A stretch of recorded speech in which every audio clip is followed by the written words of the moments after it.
Howdy, everybody. Chess College, Humanities 4. It is Wednesday. It is cooling down out there. Hope your uh, electricity bills go down. Anyway, this week we're attacking foreign films not made in the United States. They're making a vital impact on in America because during the 1950s and 60s, film schools have popped up everywhere, and people are actually studying film and film history and filmmaking for the first time in university. And so these films are making their way over here and they're being screened. So there's an actual active audience, college students. And so these films are appealing to the youth market. Hollywood still doesn't quite get it yet. That's coming up soon. They're losing their audience because of television, which is free, by the way.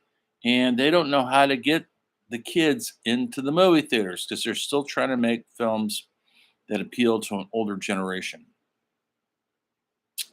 In Europe, they don't have such constraints. They don't have the big studios and money that U.S. does, and so the films are different by necessity. Now, you've already seen some of those neo-realistic films from Italy. And then this week, I introduced you to the French New Wave. You're going to be writing one of your papers about that. I'm going to sign those essays probably tomorrow. It's one of two films you're going to have to, it's up to you to watch them. One is called The 400 Blows by Francois Truffaut, and one is called Breathless by the late Jean-Luc Godard. Actually, Truffaut died 40 years ago, but Godard just passed away this last week at 91. So he was making films up until about a year ago. He believed in the art of storytelling with a camera. So this week, I want to, before I sign you those, it'll be on your assignments either tonight or tomorrow, probably tomorrow. It'll be doing a week like usual. You have a week to watch these films. Yes, they're in black and white, and yes, they have subtitles you'll have to read. You know how to read, hopefully. And here's what I suggest. You could get, by looking at the pictures, don't get caught up in just reading the dialogue, and because you might lose some of the images. The stories are pretty self-explanatory without all the dialogue.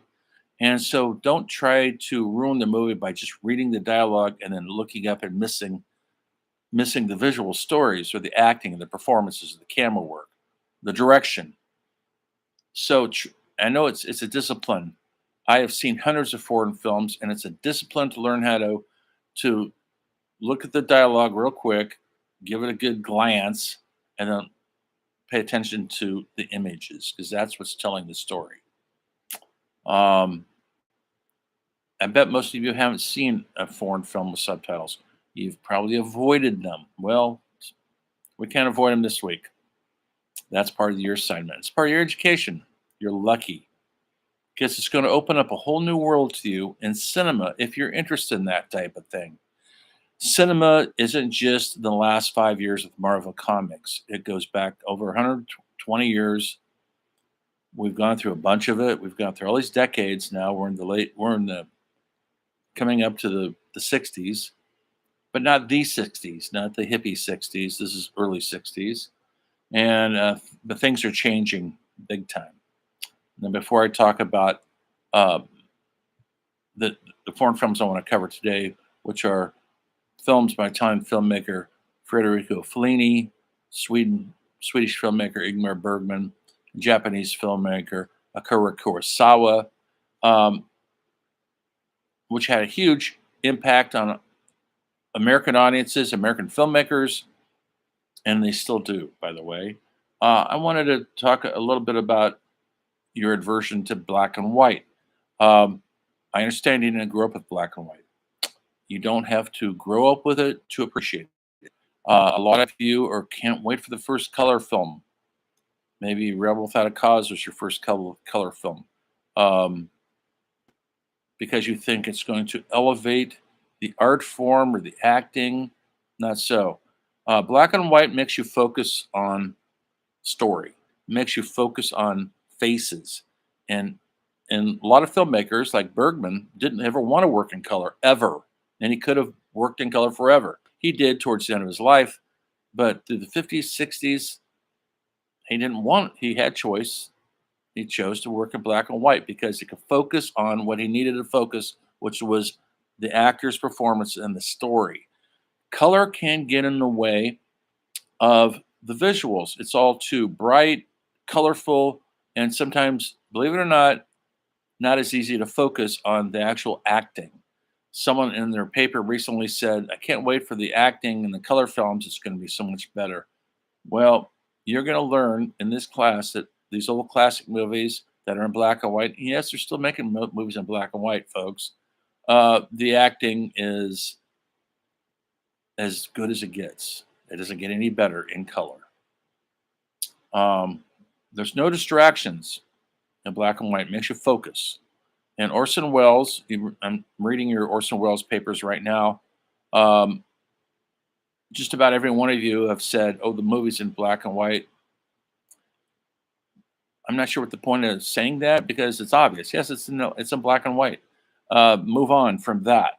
It's not a negative aspect of the film. It's a positive.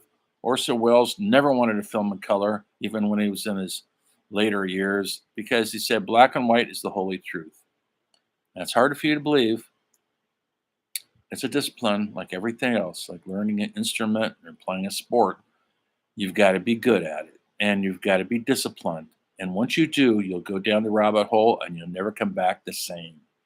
Black and white is not to be avoided because it's old or it's boring or it's from a different generation.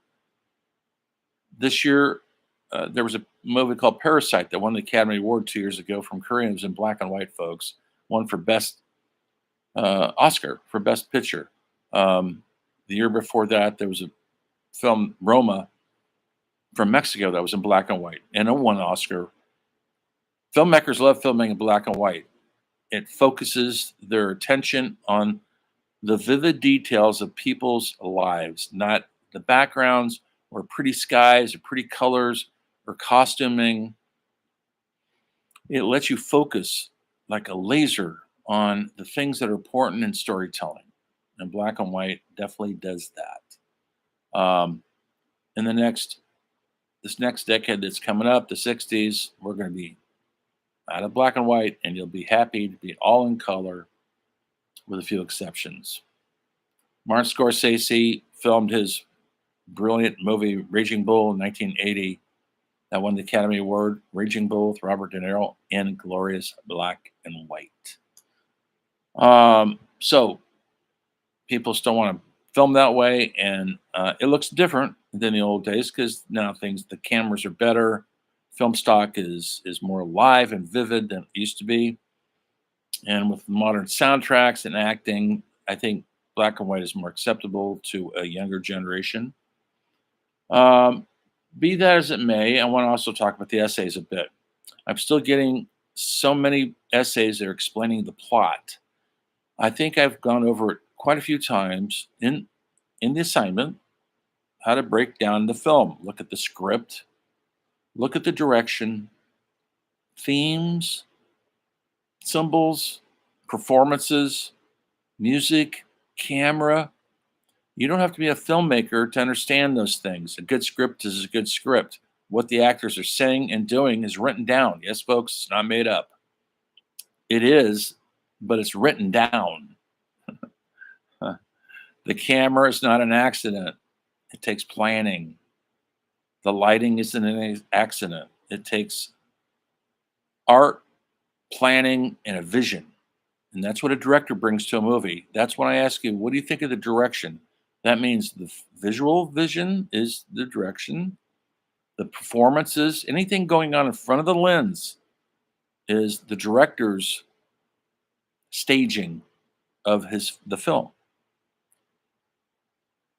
You don't have to know anything about it filmmaking wise, but know that how important that is. And that's what I want you guys to look at critically. Is it working? Is it not working? Why? Why not? Don't just say something's awesome and move on, or something is boring and move on. Tell me why it's awesome. That's the analytical part of it. That's where I want you guys to think. And don't just say it's awesome or it's bad or it's brilliant. Tell me why. Explain it. Saying something's bad or boring or awesome doesn't really explain anything. Anyway, so please, please look at the instructions on the videos and listen to my lectures, because I'm going to assign you another paper. It's going to be a foreign film. Not only are they in black and white, they have subtitles. So you're in for some torture.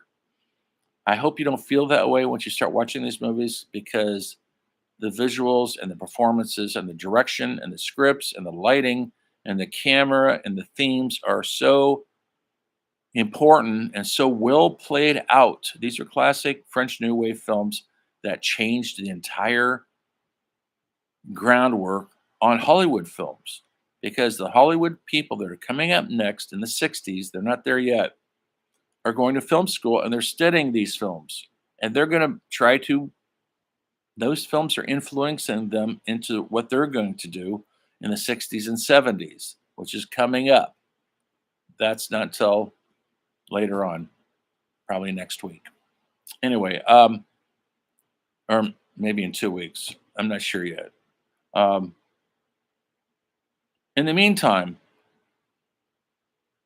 break down the scripts. I mean, I should say the film. And if you run out of ideas, look at one of those categories. Direction. You might have to Google stuff to understand what it is. And then write a paragraph about that. Fill up 3 pages. Some people are still not doing 3 pages. I'm knocking 2 points off if I don't see 3 pages right off the bat. Even if it's a great paper, not 3 pages, 2 points off right there. Why go through that? Put your words down on the paper. These films, thousands and thousands of words have been written about these films I've assigned. You certainly could do 3. Do some research online. I don't care if it's Wikipedia or whatever. Just don't quote from Wikipedia, whether you're not. And then look at the film and put your critical eye on the film, not just regurgitating the plot of the film. That's not what the assignment is. And I'm going to get harder in the grading. The more I see people not doing what I want you to do, which is critically think about these films, even if you're totally, completely, utterly wrong, I don't care, as long as you're putting some thought into it. That isn't copied off the internet or saying, oh, I think it's awesome, which explains nothing, 0. Okay? You got to really focus on these films. And I know sometimes it's hard. You're not used to black and white. You're not used to the slow pace of these films, because, that's not how Hollywood works anymore. It's all fast, fast, fast, fast. But these pictures I'm asking you to watch and write about they're groundbreaking films that have changed the course of cinema history, and that's what part of this class is all about.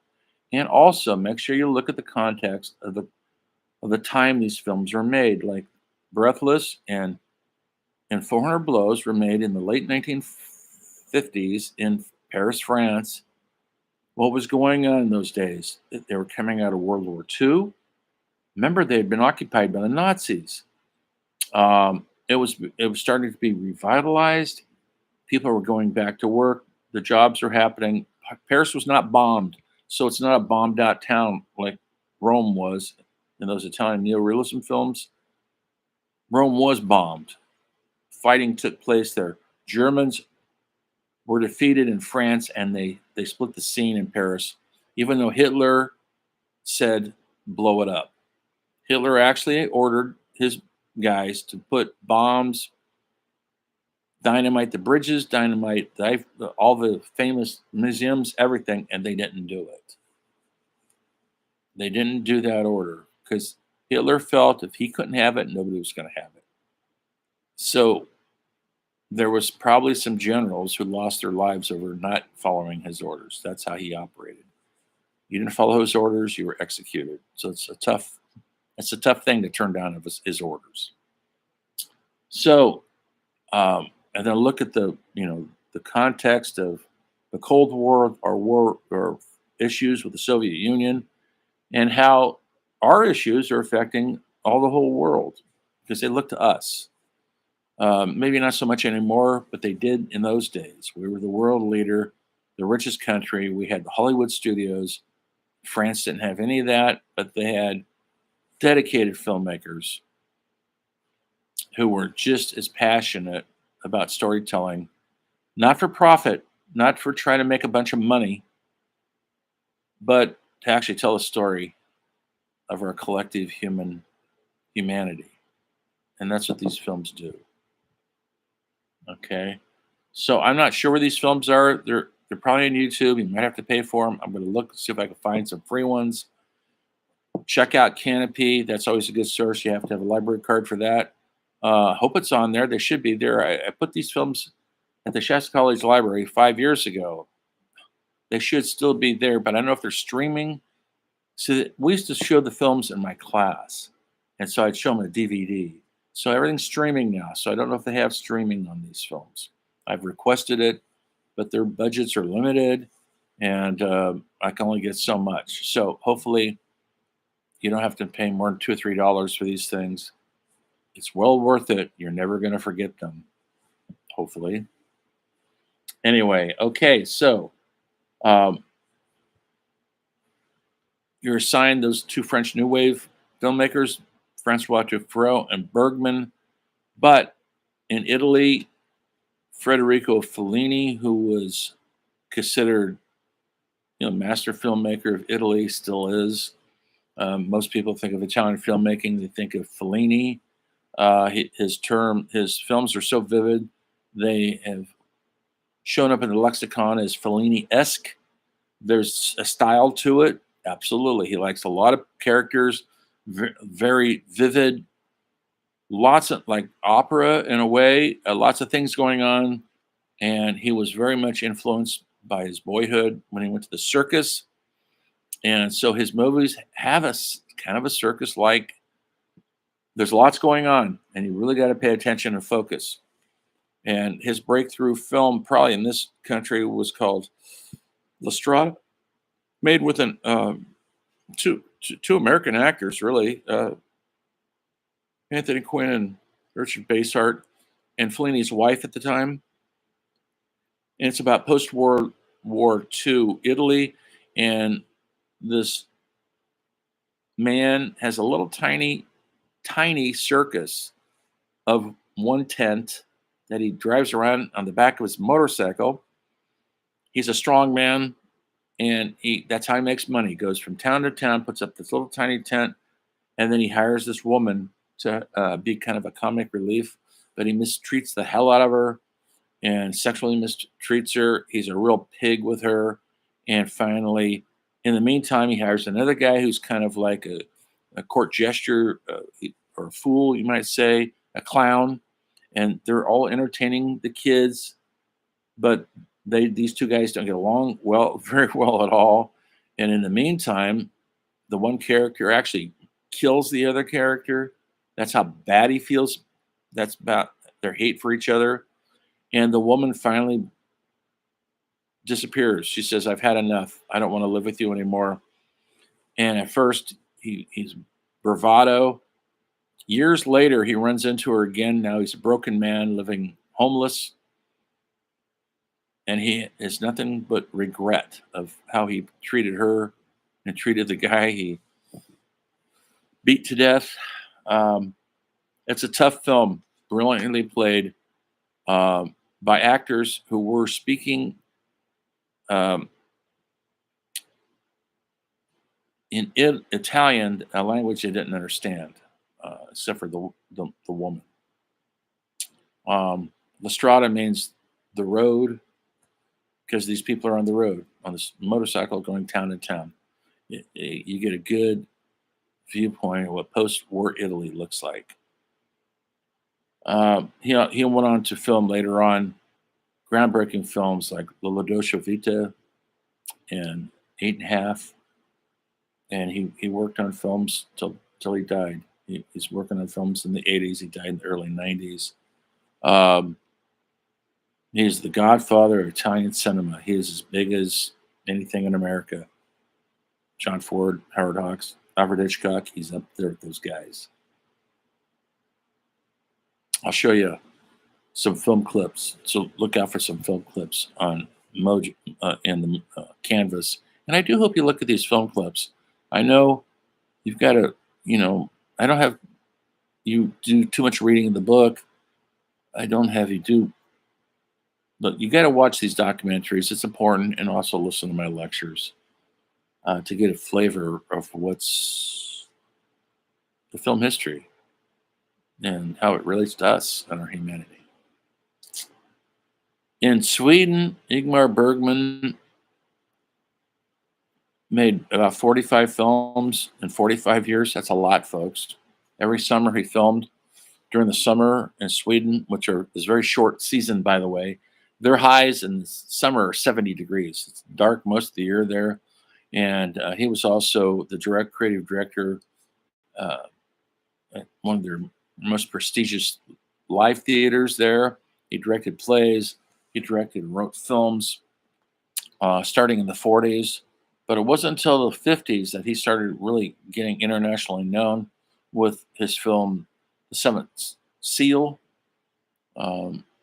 classic Bergman,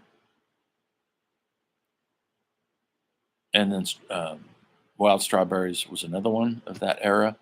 And then from about 1961 to about 1971, he made probably 10 of the greatest films in cinema history, all on his own private island that he lived. He didn't own it, but he moved out to this tiny island in the Baltic Ocean called Faro, the island of Faro. He built his house. He built a little tiny studio there, and they filmed a bunch of these movies on his property. They would meet every summer with a group of actors, famous actors. They're now famous. They weren't then. Liv Ullmann, B.B. Anderson, Max von Sydow, and more. And he'd write the script during the year, and they'd go out there for the summer and film on his property. And the films are not comedies by any chance, but they had the time of their lives making them. Bergman was very fastidious, understood camera, understood performance and human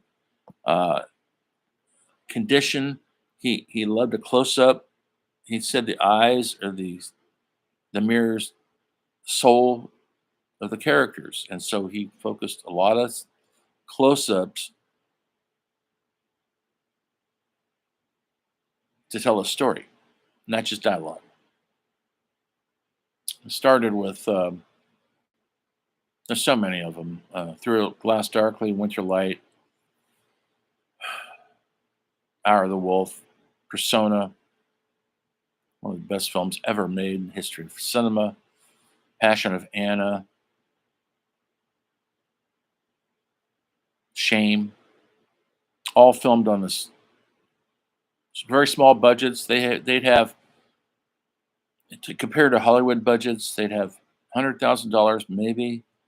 And I know it sounds like a lot to you and me, but to film, it's nothing. They film Hollywood films today will film. They spend $200,000-300,000 a day, maybe more. Anyway, his Persona is possibly one of the great artist films ever made. I will put up a preview for it. So look for those previews in Canvas. Get a little taste of Ingmar Bergman, who died in 2010. He's about 88 years old, had a great life and artistic life of the highest order. Now, in Japan, they're coming out of World War II. We bombed them. We dropped the atom bomb twice on Japan. And we occupied their country for 10 years with our military. They didn't have their own government. Then we left, and these filmmakers were chomping at the bit to make their films known. And one of the most famous ones of all time is Akira Kurosawa, who made some of the most incredible period piece action, I guess you call them adventure, epic stories, mostly set in the samurai era of Japan, the feudal warlord era of Japan. His most famous film is probably The Seventh Samurai. Uh, Maybe you've heard of that. Uh, these people in a village in Japan are being uh, abused by these warlords. This warlord, they go to these seven samurai who were out of work bodyguards for royalty. They call them Ronins. Um, and they have very little to pay them. They offer them some food and a house to stay in, a few little trinkets to help protect the town. And because they're also desperate, they do. And they beat off this warlord. These seven guys beat off 100 guys in a climatic scene of the highest order. No, no greater action adventure ever filmed than The Greatest Samurai. American films have been copying it ever since. It was copied so much that they made a Western called Magnificent Seven, based on the same exact story, Akira Kurosawa. Kurosawa's hero was John Ford, our American filmmaker. So everything is tied into each other. And Kurosawa went on to make many, many epics. Throne of Blood. So many. I can't even name them all. You'd have to Google it. There's so many, and they're all dealing with a lot of stories set in the feudal warlord time of Japan. Essentially, their Old West. They don't have an Old West, but it's equivalent to that. Rashomon was another groundbreaking film um, about a rape murder and told from three different stories, three different point of view, and they're all different, but they're all the truth. He made a film called Hidden Fortress. You might be interested in this. And George Lucas based Star Wars on that movie, Hidden Fortress. It's not science fiction. It's set in feudal warlord times, but it follows the story of a princess, like in the first Star Wars. I'm not talking about the new stuff. So we got Princess Leia. Of course, it's a different thing. There's the bad warlord, the Darth Vader character and his minions. They even have the comic relief that CP3O and R2D2 in the form of two actually live actors. And it's the same story. Essentially, the Empire versus these small people. They didn't call it the Empire. Look at the story. It's the blueprint to Star Wars. George Lucas mentions it many times in his interviews. Without Hidden Fortress, there would be a different Star Wars. Let's put it that way. So there's a connection for you sci-fi fans.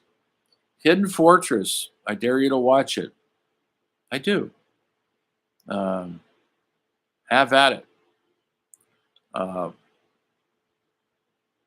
So that's it. That's what I'm talking about today.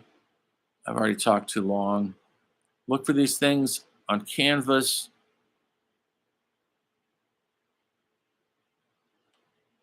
If anybody so desires to do any extra credit, you can contact me and you'll have to watch one of these films I'm talking about and write an essay on it.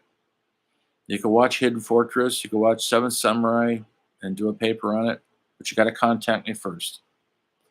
Okay, and you get the same amount of points, 10 points. On that note, I will see you next time when the story of film continues.